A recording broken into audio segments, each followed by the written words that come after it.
Hi guys, hope you all are doing well.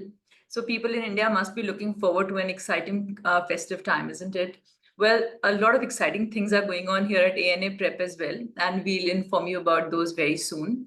But currently, I think we must focus on the task at hand. So our today's webinar is going to be focused on the combination questions. These are very popular kind of combination questions that do appear in GMAT. You know, those where you say that how many three-digit numbers are so and so with certain restrictions, certain constraints, right? So we'll take a look at some of the official questions, then we'll take a look at a couple of questions from our own content as well.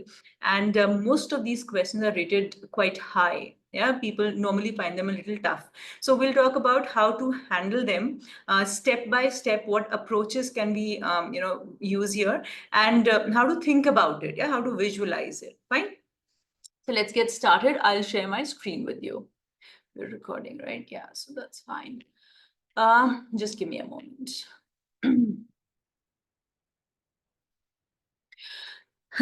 So how many even three-digit integers greater than 700 with distinct non-zero digits are there? You know, there's so much information. Every word is extremely important over here. So I'm going to ensure that I take care of each and every word that is mentioned in the question. Yeah. All right. So first of all, I'm looking for three-digit integers. What do? I say that this is a three-digit integer. Yeah. How many even three-digit integers, which means that here I can have either 0, 2, 4, 6, 8, right? Only then will these are the three digits, right? This is the hundreds place, tens place, units place. So I can have only one of these 5 digits in the units place. Fine. Okay.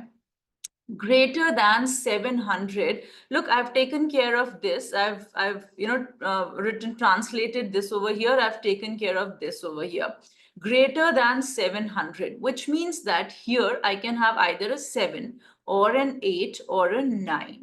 That is all, right? 7, then something, something. Of course, it says greater than 700. So then do keep in mind, just in case something like this happens, that 700 is not allowed, right? I need the numbers to be greater than 700. Yeah. So do make sure that you write this thing down as well. It may or may not be required, but it is useful information that we get from here. Okay. And this digit, my 100 digit, has to be 7, 8, or 9 with distinct, which means that none of the digits can be the same. Non-zero digits, which means that this 0 over here is not allowed. So I have only 4 options, 2, 4, 6, or 8 for the units digit, right? Okay, how many such numbers are possible? Look, I see that there is an overlap, right? There is an 8 over here and there is an 8 over here. I need distinct digits, which means that each one of the 3 digits have to be different from each other. So I cannot have an 8 over here and I cannot have, if there is an 8 over here, then I cannot have an 8 over here, yeah? Which means that then I have to handle it using cases. That means that I cannot say this is 3 into whatever the number of options here into 4. I cannot say that. Do we understand?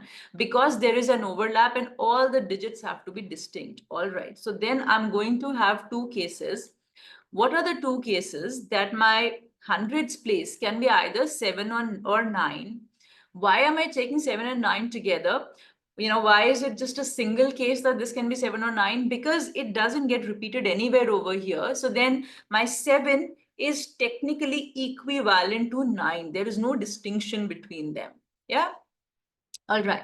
Then I have, you know, whatever I can have in the tens place. And this can be, of course, there are 4 options for this. I'm just going to write it as 4 options. All right. So what can go over here? Think about it. Whatever is here, that cannot go. Whatever is here, that cannot go. So these 2 digits, of course, neither one of these digits will be 0, right? And 0 cannot go. Again, why? Because all the digits need to be non-zero. All the digits need to be distinct. That is why if, let's say, I select a 7 over here, my 7 cannot go over here. If, let's say, I select a 2 over here, my 2 cannot go over here. So there are 3 digits that I'm not allowed to put over here, 0, and then whatever was here and whatever was here, which means that I'm allowed to put 7 digits over here, right? what kind of numbers will appear over here. So for example, you might have 7, you might have 3, and you might have 2. So 732 is allowed. It will be a part of this particular case, right?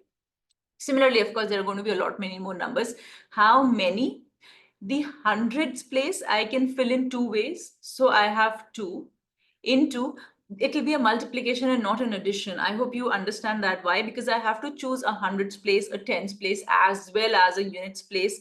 And that is what is going to make my one case, right? So it is going to be a multiplication, this and this and this, right? So, and I have 7 options over here. So into 7 into 4, the 4 options over here. No worries over here. All right, then the next case, I have an 8 over here. That is the only option. So there is just one option over here. All right, then I'll have something over here, and here, how many options do I have? I have only 3 options. Does this make sense? Why?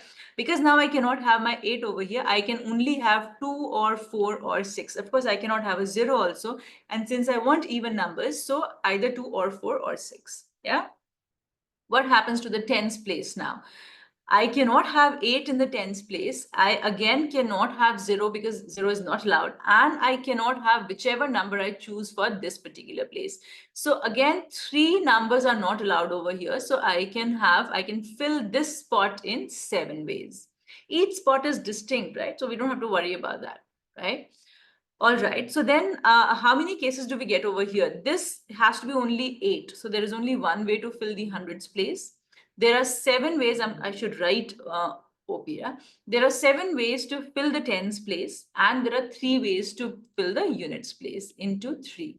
Now, guys, do remember when you do these kind of calculations, what am I going to do? Am I going to say, okay, 7 into 4 and then into 2, and then I'm going to say add 7 into 3. Let's not do that. Yeah, try to learn to make calculations easier for you. So when I see that I have to add these two, you understand that these are different cases, right? So I'll have to add the product with this particular product, right? But the way I'll do this calculation is I'll say 7 is common among them, which means that this is 7. 8 plus 3, which is 11. So my answer is going to be 77 over here. Yeah. Whenever you are doing the calculations, take a moment to see what are you calculating. It's, it's going to be much faster if you develop that skill.